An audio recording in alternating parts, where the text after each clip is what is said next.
कक्षा 9 की जो बुक से क्षितिज, उसका एक पार्ट, लास्ट वाला पार्ट। राइटर है राजेश जोशी और कविता का नाम है बच्चे काम पर जा रहे हैं।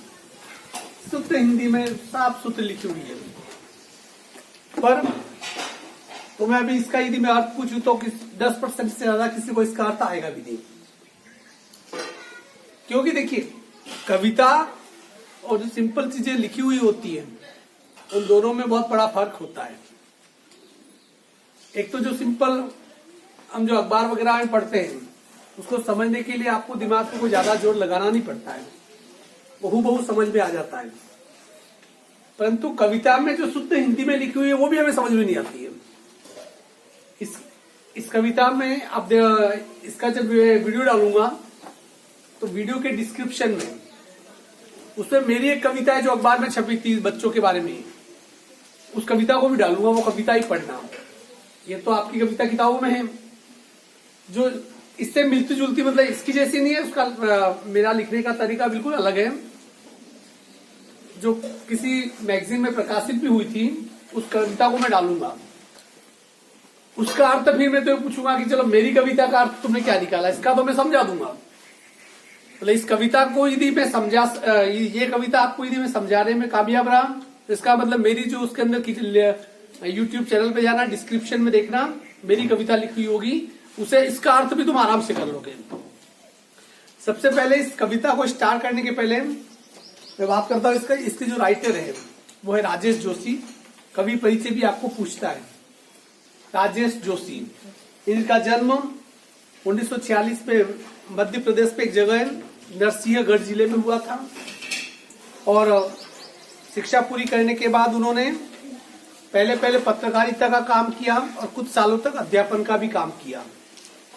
उन्होंने बहुत सारी उनके काव्य संग्रह हैं, उनमें से 2-3 के नाम, एक दिन बोलेंगे पेड़, मिट्टी का चेहरा, नेपथ्य में हंसी और 2 पंक्तियों के बीच, ये इनकी किताबों के नाम है। इन्हें माखनलाल चतुर्वेदी पुरस्कार, मध्य प्रदेश शासन का शिखर सम्मान और साहित्य अकादमी पुरस्कार से भी सम्मानित किया गया है। देखिए, इन्होंने आम जीवन के बारे में लिखा है। ये जो कविता है, थोड़ा इसे समझना कि जिस समय आप आराम से बिल्कुल अपने आप को बिल्कुल गर्म कपड़ों में ढके हुए घर से खाना वाना खा के आराम से टेम्पो में बैठकर, बाइक पे या जैसे तैसे जिससे भी करके आप पढ़ने आए हो, ठीक इसी समय भारत में कम से कम 1 करोड़ से ज्यादा बच्चे अभी इसी वक्त इस कड़कड़ाती हुई ठंड में किसी होटल पर, किसी ढाबे में बर्तन मांज रहे होंगे, या किसी रेलवे स्टेशन या बस स्टैंड पर वो चाय की केतली लेकर चाय चाय चिल्लाते हुए इधर से उधर दौड़ रहे होंगे। तुम बिल्कुल सुरक्षित हो गर्म कपड़ों के अंदर। ऐसे भी लाखों करोड़ों बच्चे होंगे जिनके पैरों में चप्पल नहीं होंगे और बिना चप्पल के तन के ऊपर बहुत ही कम कपड़े होंगे। कड़कड़ाती हुई ठंड में वो इधर से उधर घूम रहे होंगे, काम कर रहे होंगे अलग अलग। कुछ लोग घरों में काम कर रहे होंगे, कहीं कोई कर रहा होगा। तुम्हारी उम्र के बच्चे। ये जो कविता है उन बच्चों के लिए लिखी गई है। देखिए, जो बच्चे होते हैं उनका तो सिर्फ एक ही काम होता है, पढ़ो लिखो आगे बढ़ो। पर तुम्हारे से भी कम उम्र में ऐसे बच्चे आज भी मौजूद हैं। जब तुम आराम से स्कूलों में पढ़ते हो तब ऐसे भी बच्चे होते हैं जो कहीं पर भी पढ़ने नहीं जा पाते हैं। क्योंकि देखिए, जब आपको पढ़ाई और पेट की आग, भूख, दोनों में से किसी एक को चुनना होगा तो आपकी पहली प्राथमिकता होगी पेट की आग को शांत करना। क्योंकि आपका पेट खाली है तो पढ़ाई का आपके लिए कोई औचित्य नहीं है। ऐसे बहुत सारे बच्चे मैंने देखे जो पढ़ना चाहते हैं पर जा नहीं पाते पढ़ने। अब ऐसा नहीं कि उनकी इच्छा ही नहीं होती होगी। ऐसे कई बार बच्चों से तुम मिले भी होंगे, तुम्हें लगता है कि उद्दंड बच्चे, कितने बदमाश बच्चे, गाली गलौज करते, ये करते वो करते हैं, पशु चराने चले जाते, होटल पे काम करने वाले, उनकी तरफ आप देखते होंगे कितने यार असभ्य बच्चे हैं। वो असभ्य है क्योंकि इस दुनिया ने, समाज ने उन्हें सभ्य होने का मौका ही नहीं दिया। यहां पर जो कविता कह दी है, ये देखिए, ये अपने आप में एक बहुत बड़ा सवाल है जिसे हम लोग नॉर्मली पढ़ते हैं। शायद तुम्हें पता नहीं होगा कि मानव तस्करी भी होती है बच्चों की। हमारे यहाँ से कोटड़ा साइड, उधर साइड से, बॉर्डर से गुजरात की तरफ बच्चे भेजे जाते हैं, बच्चे भेज दिए जाते हैं। जैसे कि तुम्हारी उम्र का कोई बच्चा होगा, उसे किसी के हाथ पे बेच दिया जाता है, सौदा किया जाता है। ये बच्चा 1 लाख का, 1 लाख में किसी को दे दिया। अब वो क्या करेगा कि उस बच्चे को आगे किसी घरों में काम करने के लिए उस बच्चे को रख देते हैं। अब वैसे ही यदि एक नौकर रखा जाए यदि घर में काम करने के लिए, तो एक नौकर 5 से 7 हजार, 10 हजार से कम पे तो मिलता नहीं है। पर चूंकि उस बच्चे को खरीदा जाता है और वो उस बंगले में काम करता है, किसी घर में काम करता है, उसको तनख्वाह नहीं दी जाती है, उसे सिर्फ ये कि पहनने के लिए कपड़े और 2 टाइम का खाना और रहने के लिए एक सर्वेंट का क्वार्टर रूम। और बच्चे सबसे आसान शिकार होते हैं, क्योंकि आप किसी बड़े से जबरदस्ती काम नहीं करवा सकते हो।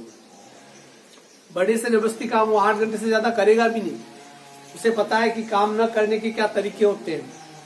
पर एक छोटे बच्चे को डरा के 12 घंटे भी काम करवाया जा सकता है। और ऐसे बच्चे जो अपनी जिंदगी के 5-25 साल भी पूरे नहीं कर पाते हैं और मर जाते हैं। उन्हें उनसे बहुत सारा काम लिया जाता है, खाना बराबर दिया नहीं जाता है और थोड़े समय के बाद मर जाते हैं।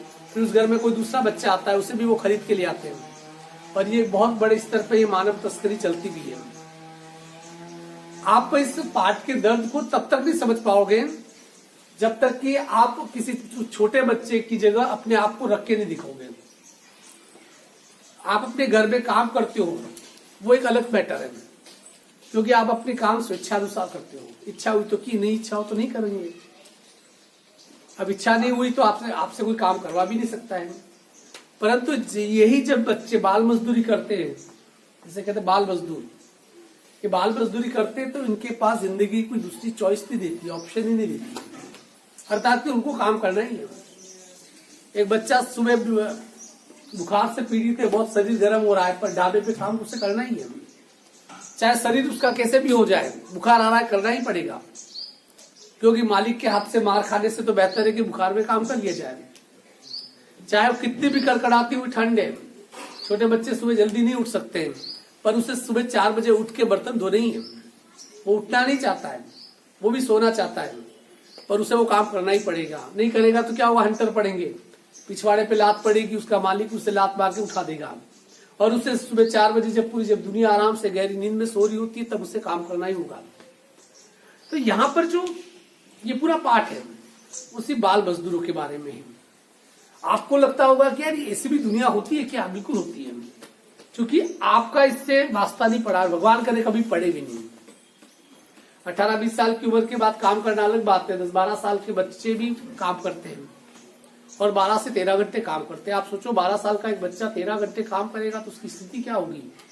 पर वो करता है, इसलिए नहीं क्योंकि वो करना चाहता है, इसलिए क्योंकि उसकी मजबूरी होती है। कई बार माँ बाप इतने गरीब होते हैं कि बच्चों को पढ़ा नहीं पाते, तो वही भेज देते कि इसके साथ जा ले जाओ, थोड़ा पैसा जो भी हो देते हैं ना, कम से कम इस बच्चे को खाना पिलाने का खर्चा तो बचेगा। और बच्चे चला जाता है। ये नहीं देखते माँ बाप कि उस बच्चे के साथ आगे क्या हो रहा होगा। तो ये जो पाठ है इसी चीज के बारे में लिखा हुआ है। बड़ा छोटा पाठ है पर बहुत ही अच्छा इन्होंने लिखा हुआ है। पहली लाइनें देखिए, कोहरे से ढकी सड़क पर बच्चे काम पर जा रहे हैं। कोहरे से भरी सड़क क्यों कहा? कोहरा जब होता है तो रास्ता दिखाई नहीं देता है, और जिस समाज में बच्चे काम पे जा रहे होते हैं उस समाज का रास्ता भी धीरे धीरे दिखाई देना बंद हो जाता है।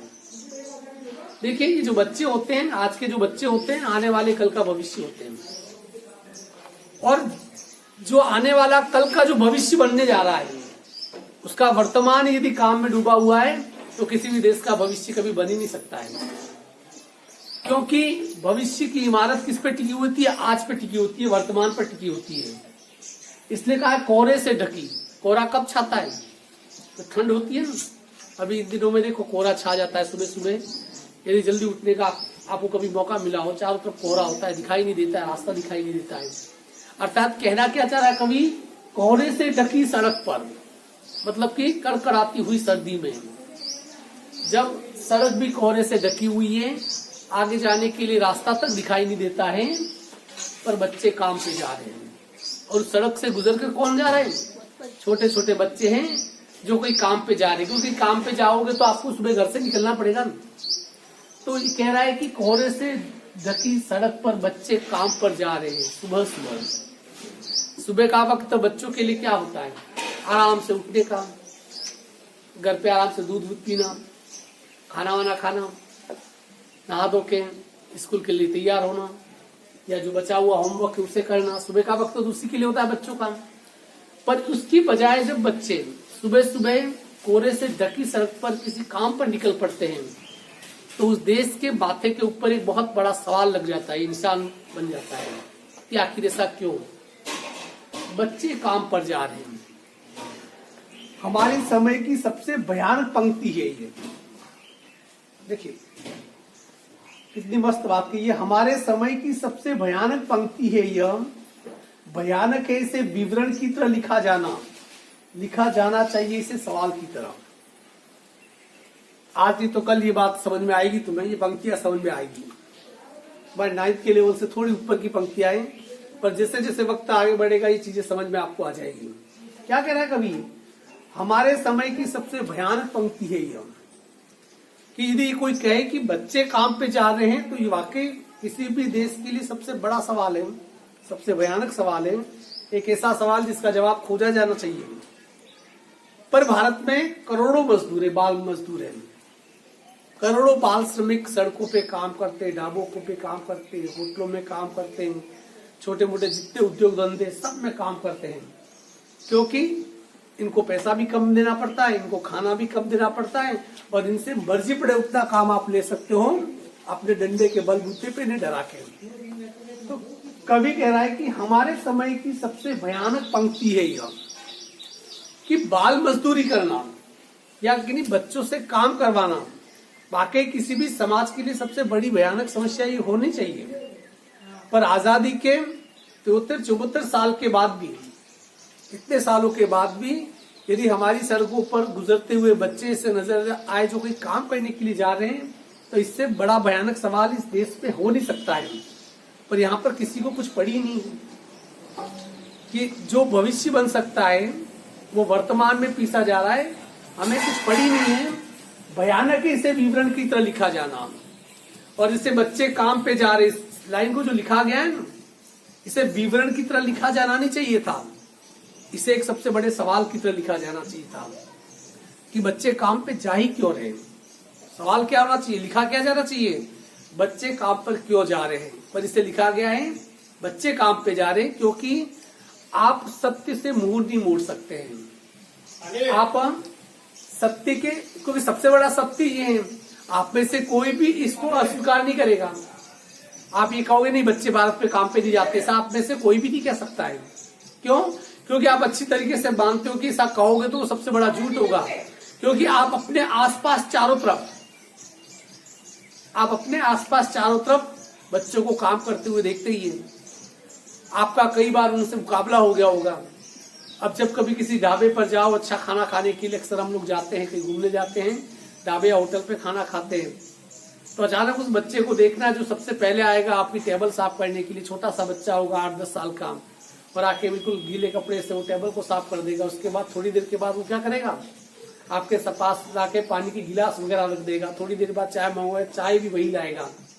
आप उस बच्चे को ध्यान से देखना, अभी तक नहीं देखा होगा, तो जब भी आप जाओ ना, ऐसे किसी बच्चे से मुलाकात हो जाए ना, उसकी मनोस्थिति को भापने की कोशिश करना, उसके मन में क्या चल रहा होगा उससे पूछना, उससे बात करके देखना। शायद वो आप उससे कहोगे कि भाई कभी सवाल करना उससे, मैं तो अक्सर करता रहता हूँ, ये सवाल करना कि तू पढ़ने क्यों नहीं जाता है। उसका जवाब क्या आएगा बता देगा वो आपको, और उसका वो एक सटीक जवाब है, आपको आगे प्रश्न पूछने की हिम्मत ही नहीं देगा। अर्थात कि जो एक सबसे भयानक मंजर होना चाहिए था, जिसे एक भयानक विवरण की तरह लिखा जाना चाहिए, लिखा गया है जो, उससे भी भयानक है कि उसे विवरण की तरह लिखा जाना क्यों लिखा जाना चाहिए, इसे सवाल की तरह। जबकि ये भारत के माथे पर लिखा हुआ सबसे बदनुमा सवाल है। ऐसा क्वेश्चन मार्क है, होना नहीं चाहिए। किसी भी सभ्य देश में बच्चे कभी काम नहीं करते हैं, काम करने की उम्र 20-21 साल के बाद होती है। जब आप उस उम्र को पार करते हो, जब मैच्योर हो जाते हो, उसके बाद काम करो, आपकी मर्जी। पर जिस उम्र में आपको पढ़ना चाहिए, जिस उम्र में आपको बढ़ना चाहिए, जिस उम्र में आपके हाथ में खिलौने होने चाहिए, जिस उम्र में आपके हाथ में किताबें होनी चाहिए, जब आपके ख्वाब पल रहे हो और आप आने वाले कल के बारे में सोच रहे हो, उस समय आप किसी खेत में यदि मजदूरी करते हैं, किसी ढाबे पे यदि बच्चा काम करता है, तो उस देश के बारे में फिर कुछ नहीं कहा जा सकता है। आगे कभी कह रहा है, काम पर क्यों जा रहे हैं बच्चे, आखिर ये बच्चे काम पर क्यों जा रहे हैं। इससे कवि ने सवाल पूछे, देखो क्या अंतरिक्ष में गिर गई है सारी गेंदें? बच्चों का काम क्या होता है? खेलना। बच्चे क्या करते हैं बचपन में? खेलते ही हैं। तुम्हारी उम्र किसकी है? खेलने की है। तो कवि पूछ रहा है कि बच्चे काम पर क्यों जा रहे हैं? क्या उनकी खेलने वाली जितनी भी गेंदें हैं, क्या सब अंतरिक्ष में चली गई है? अर्थात कि बच्चों के पास खेलने के लिए कुछ रहा नहीं क्या? क्या दीमकों ने खा लिया है सारी रंग बिरंगी किताबों को? जो किताब किसी बच्चे के जीवन का हिस्सा होती है, रंग बिरंगी किताबें, क्या उन रंग बिरंगी किताबों को कोई दीमकें खा गई है? दीमक जो उदय होती है अपनी भाषा में, उदय, क्या दीमकों ने किताबों को चट कर लिया है? अर्थात कि क्या बच्चों के पास पढ़ने के लिए किताबें नहीं है क्या? बच्चों के पास खेलने के लिए क्या खिलौने नहीं है क्या? क्या काले पहाड़ के नीचे दब गए सारे खिलौने? या फिर बच्चा जिन खिलौनों से खेलता है वो क्या किसी काले पहाड़ के नीचे दब गए हैं? अर्थात कि ये सभी प्रतीक है, ये सभी प्रतीक है। ध्यान से देखिए, क्या किसी भूकंप में ढह गए सारे मदरसों की इबारत है? मदरसे मतलब स्कूल है, अपने स्कूलें होती है, जैसे मुसलमानों के जो स्कूलें होती है उन्हें मदरसे कहते हैं। ये सभी प्रतीक है। देखिए, बच्चे के जीवन में बचपन में सबसे ज्यादा रोल किसका होता है? खिलौनों का, चाहे वो गेंद हो, चाहे बैट हो, चाहे फुटबॉल हो, पाली जो भी हो, ठीक है। या दूसरा रोल होता है किताबों का, जिनसे क्या करता है वो पढ़ता है।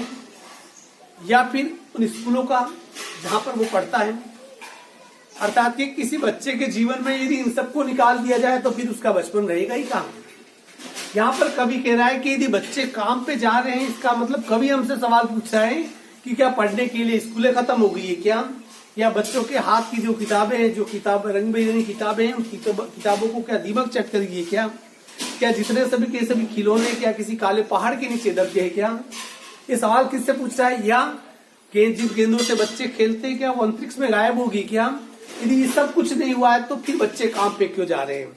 अर्थात कि बच्चों को मौलिक जीवन जीने के लिए जो सुविधा है, ये चीजें ये मिलनी चाहिए। अर्थात कि ये मिली होती तो बच्चे कभी काम पे नहीं जाते हैं। एक बच्चे के हाथ में आप किताब पकड़ा दो, वो काम पे नहीं जाएगा। एक बच्चे को खिलौना पकड़ा दो, क्योंकि बचपन में यही तो सब होगा।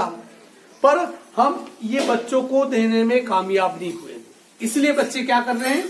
काम पर जा रहे हैं।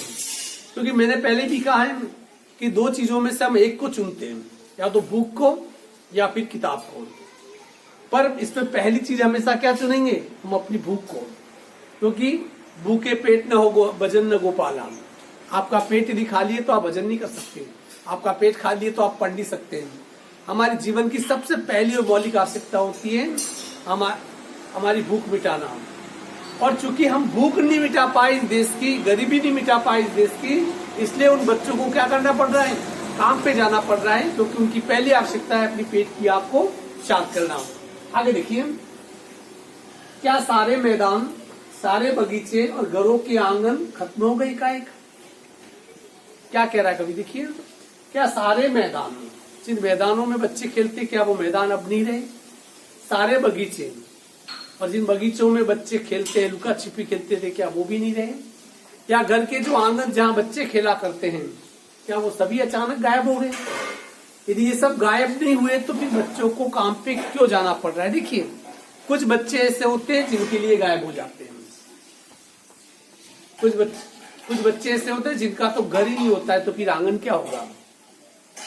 कुछ बच्चे तो ऐसे होते हैं कि जिनके पास मैदान नाम की कोई चीज ही नहीं होती है, क्योंकि वो उस परिप्रेक्ष्य में कहीं होते ही नहीं है। जब बच्चों से ये छीन लिया जाएगा, घर के आंगन छीन लिए जाएंगे, खेलने के मैदान छीन लिए जाएंगे, और ये सब यदि चीजें छीन ली जाएगी तो फिर बच्चों को कहाँ जाना पड़ेगा? किसी न किसी काम पर ही जाना पड़ेगा। तब उनके पास कोई दूसरी चॉइस ही रहती है, तो फिर बचा ही क्या इस दुनिया में? अब कवि क्या कह रहा है? देखो, सबकी बात कर रहा है। क्या गेंद अंतरिक्ष में खो गई? खिलौने क्या काले पहाड़ के नीचे दब गए? क्या स्कूल की इमारतें सभी भूकंप के नीचे दब गई? क्या गेंद अंतरिक्ष तक पहुंच गई? क्या मैदान गायब हो गए? क्या घर के आंगन गायब हो गए? और यदि सब गायब हो गए, यदि सब खत्म हो गया, तो फिर बचा ही क्या इस दुनिया में? तो इस दुनिया में फिर रहा ही क्या है? कवि ऐसा क्यों कह रहा है? देखिए, बच्चों के बिना ये कायनात अधूरी है। अभी आपने देखा होगा कि सिर्फ इस कोरोना में सब कुछ खुल गया, एक स्कूलें नहीं खुली से, और स्कूलें एक स्कूलों के नहीं खुलने से पूरे बाजार में सन्नाटा है, पूरे देश में सन्नाटा है। और मेरे को जब तक ये स्कूलें नहीं खुलेगी तब तक वो रौनक वापस लौटेगी भी नहीं, क्योंकि बच्चे अपने अपने घरों में बंद हैं। और यदि बच्चों के लिए हम यदि कुछ कर नहीं पाए, बच्चों के साथ की ये सभी चीजें यदि इस धरती पे खत्म हो गई है, तो फिर इस धरती पे बचा ही क्या है? घर में जो बच्चे होते हैं 2 दिन के बाहर चले जाएं, घर सूना हो जाता है, सन्नाटा हो जाता है।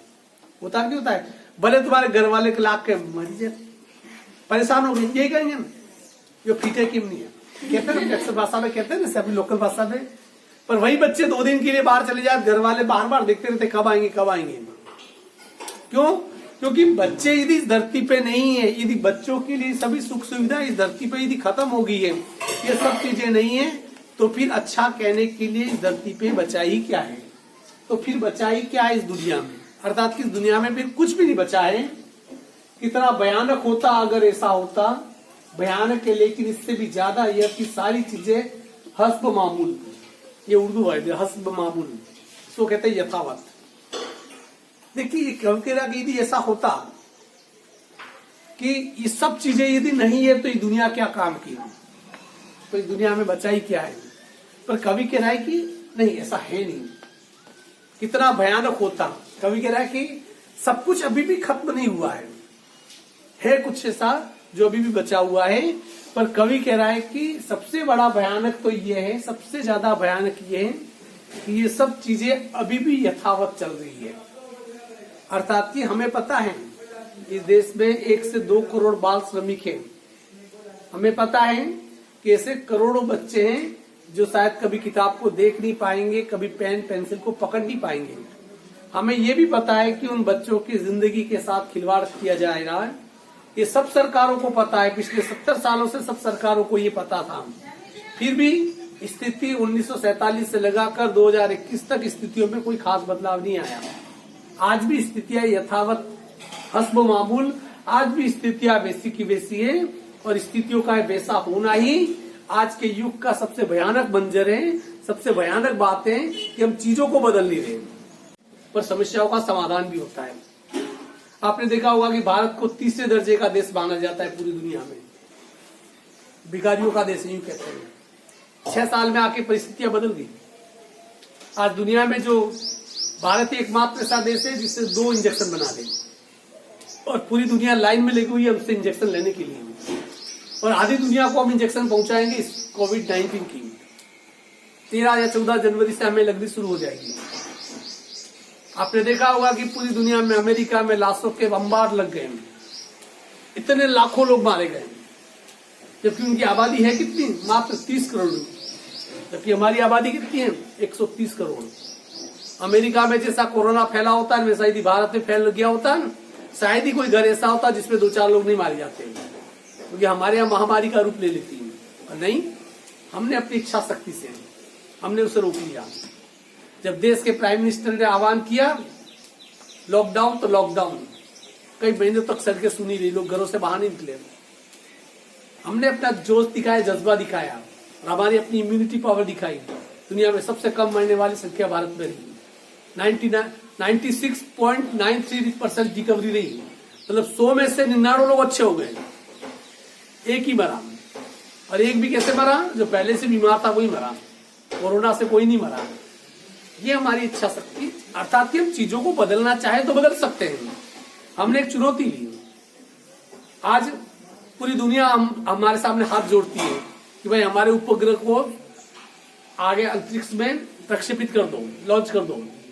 पहले ताकत नहीं थी हमारे पास, और आज हमारे पास इसरो जैसा संस्थान है। समस्या थी, समाधान किया। तो मुझे ये बताइए कि ये समस्या पिछले 70 सालों से चली आ रही है बाल श्रमिक की, तो इसका समाधान क्यों नहीं? आज भी किसी ढाबे पे यदि कोई 10 साल का बच्चा काम करता हुआ मिले तो क्या सरकार की आंखें फूट गई है क्या? दिखाई नहीं देता है क्या उसे? क्या पिछले 70 सालों में सरकारों को ये क्या दिखाई नहीं दिया था क्या? और वो दिखाई नहीं देना ही सबसे भयानक है, क्योंकि हमने चीजों को यथावत क्या रखा, कायम रखा।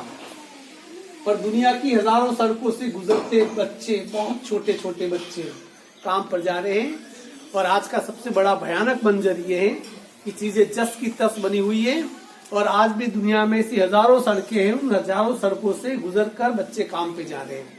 देखिए यहाँ पर सड़कों का जिक्र क्यों किया कभी? सड़कों का जिक्र उसने इसलिए किया क्योंकि सड़कें होती है जोड़ने के लिए होती है, एक गांव को दूसरे गांव से जोड़ने के लिए होती है, एक स्थान से दूसरे स्थान तक पहुंचने के लिए होती है। अर्थात की सड़कें हमें कहाँ पहुंचाती है? अपने मंजिल तक पहुंचाती है। उन सड़कों से होकर हम जाते हैं और आगे पहुंचते हैं। अर्थात कि जो सड़कें मंजिल तक पहुंचने का रास्ता थी, उन्हीं सड़कों पर यदि छोटे छोटे बच्चे काम पे जा रहे हैं, अर्थात कि बच्चे अपने मंजिल की तरफ नहीं जा रहे हैं, बच्चे अपने उस जीवन की तरफ जा रहे हैं जहाँ नरक उनका क्या कर रहा है, इंतजार कर रहा है।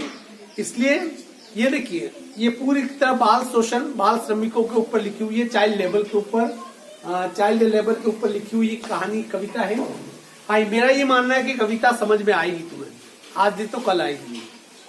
और ये कविता उसी क्षण आपको सीधे समझ में आ जाएगी जब किसी छोटे बच्चे को काम करते हुए देख लो और उससे आप 2 मिनट बात कर लेना, उसे पूछना कि क्यों काम कर रहा है तू, एक ही बात पूछना उसे, तू पढ़ने क्यों नहीं जाता है?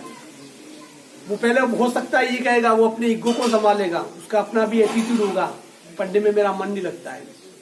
वो ये नहीं कहेगा कि पेट की भूख ज्यादा खराब होती है जो पढ़ने नहीं देती है, यदि पढ़ने जाऊंगा तो खाना मेरे मैं बताऊं तुम्हें, आज से 2-3 महीने पहले, किसी नाम नहीं लूंगा किसी का, एक दुकान के ऊपर एक बच्चा काम करता था। मैंने उससे कहा, आज से 6 महीने पहले की बात कर रहा हूँ, जब 6 महीने कुछ जुलाई में जब बच्चों का एडमिशन हो रहे थे, मैंने कहा कि तू पढ़ने क्यों नहीं जाता यूं? उसने कहा कि पढ़ने के लिए फीस नहीं है यूं। मैंने कहा कि तू सरकारी स्कूल में चला जा, वहां तो कोई फीस नहीं लगती है ना, कपड़े सिला के कौन देगा? कपड़े तो सरकार देती नहीं है, बात तो बिल्कुल सही है, कपड़े सिला के कौन देगा? कपड़े भी नहीं है पहनने के लिए। तो फिर मैंने कहा कि चल कपड़े सिला के मैं देता हूँ, चल। मैंने क्या कहा, कपड़े सिला के मैं देता हूँ, चल तेरी किताबें भी देता हूँ, चल मेरी स्कूल में फीस भी नहीं लूंगा, चल आजा मेरे पास यूं। तब उसने एक सटीक सा जवाब दिया, घर में बीमार माँ है, पिता तो है ही नहीं, पिता तो मर गए, माँ बीमार है, उसके इलाज का खर्चा कौन करेगा यूं? अर्थात कि मैं उसे पढ़ाने के लिए भी तैयार पूरी तरीके से, पर वो पढ़ नहीं पाएगा, कभी भी नहीं पढ़ पाएगा, क्योंकि उसे अपनी बीमार माँ का इलाज करना है। उसे पता है कि वो पढ़ने के लिए स्कूल गया और कमा के कुछ नहीं ले गया हर महीने, तो उसकी माँ वैसे ही मर जाएगी। क्योंकि सवाल पापी पेट का है। सबसे पहले जो आवश्यकता होती है अपने आप को जिंदा रखना, वो क्या कर रहा था बच्चा, 12-13 साल का बच्चा, न सिर्फ अपने आप को जिंदा उसने बचा रखा था, बल्कि अपनी माँ को भी बचा रहा था। तब उसके लिए क्या किया जा सकता है? कुछ भी नहीं। तो ये सबसे बड़ा भयानक सवाल है। इसलिए जब भी कभी ऐसे बच्चे से मिलोगे, उससे सवाल जवाब करोगे और उसके बाद इस कविता को वापस पढ़ोगे, तो ये कविता बहुत आसानी से और बहुत जल्दी आपको समझ में भी आ जाएगी। मैं जो कविताएं पढ़ा रहा हूँ उसके प्रश्नोत्तर भी आपको करने हैं, इसके प्रश्नोत्तर अभी कर लेते हैं। देखो अपन बूझवाली करवा लेता हूँ तुमसे, नॉर्मली हो जाएंगे। चलिए, हाँ, पहला प्रश्न देखिए, कविता की पहली 2 पंक्तियों को पढ़ने तथा विचार करने से आपके मन मस्तिष्क में चित्र उभरता है, उसे लिखकर व्यक्त कीजिए। देखो ये काल्पनिक प्रश्न है। हिंदी का मतलब यही होता है कि कभी भी किसी दूसरे की भाषा मत लिखो, गाइड वाली ये वाली मत लिखो, आप अपनी लिखो। गलत सही तो गलत लिखो, क्योंकि जो गलत लिखेगा वो तो कभी तो सही लिखेगा ना। और जिसने कभी कुछ लिखा ही नहीं तो क्या गलत और फिर क्या सही। तुम्हारी हिंदी कमजोर क्यों है? सिर्फ इसी वजह से कमजोर है क्योंकि तुम अपनी तरफ से कभी कोशिश नहीं करते हो। यू आर जस्ट डिपेंडेंट, तुम निर्भर करते हो पासबुकों के ऊपर। तो कविता की पहली 2 पंक्तियों को पढ़ने तथा विचार करने से आपके मन मस्तिष्क में जो चित्र उभरता है उसे देख कर लिखिए। जैसे 2 पंक्तियां, कोहरे से ढकी सड़क पर बच्चे काम पर जा रहे, सुबह सुबह बच्चे काम पर जा रहे, ये लाइन है। कवि क्या कह रहा है कि इस लाइन को पढ़कर आपके दिमाग में क्या चित्र उभरता है। अब ये लिखने के लिए आपको सोचना पड़ेगा, जैसे मेरे दिमाग में क्या उभरता है। कड़कड़ाती हुई सर्दी में बड़ी विडंबना की बात है, जब सड़कें कोहरे से ढकी हुई थी और उसके ऊपर लोगों का नाम निशान नहीं था, उस समय भी कुछ छोटी छोटी उम्र के बच्चे हाथ में पीछे अपना बैग लटकाकर वो सुबह सुबह किसी ढाबे पर, होटल पर, रेलवे स्टेशन पर या बस स्टैंड पर काम करने के लिए जब निकल पड़े और सिकुड़ते हुए, ठिठुरते हुए कड़ाके की सर्दी में, और उस दृश्य को देखकर एक प्रकार से मन क्या हो गया, द्रवित हो गया। लिख दी, 5-7 लाइन हो गई। दूसरा प्रश्न, कवि का मानना है कि बच्चों के काम पर जाने की भयानक बात को विवरण की तरह नहीं लिखकर सवाल के रूप में पूछा जाना चाहिए। काम पर क्यों जा रहे बच्चे, कवि की दृष्टि से प्रश्न के रूप में क्यों पूछा जाना चाहिए। इसमें जैसे लिखा हुआ है काम पर जा रहे बच्चे, जबकि सवाल इसको पूछना कैसे चाहिए था, बच्चे काम पे क्यों जा रहे हैं। क्योंकि जब हम क्यों का जवाब ढूंढने निकलेंगे तो समस्या का समाधान भी होगा। जब हमें पता चल जाएगा कि गरीबी ज्यादा इतनी है, तो शायद बच्चे उस गरीबी को दूर करने के लिए यदि प्रयास किया जाए तो बच्चा काम पे नहीं जाएगा। तो इसलिए इसने इसके लिए कहा है सुविधा और मनोरंजन के उपकरण से बच्चे वंचित क्यों हैं। कौन कौन से सुविधा और इनके उपकरण, कौन कौन से किताबें हैं,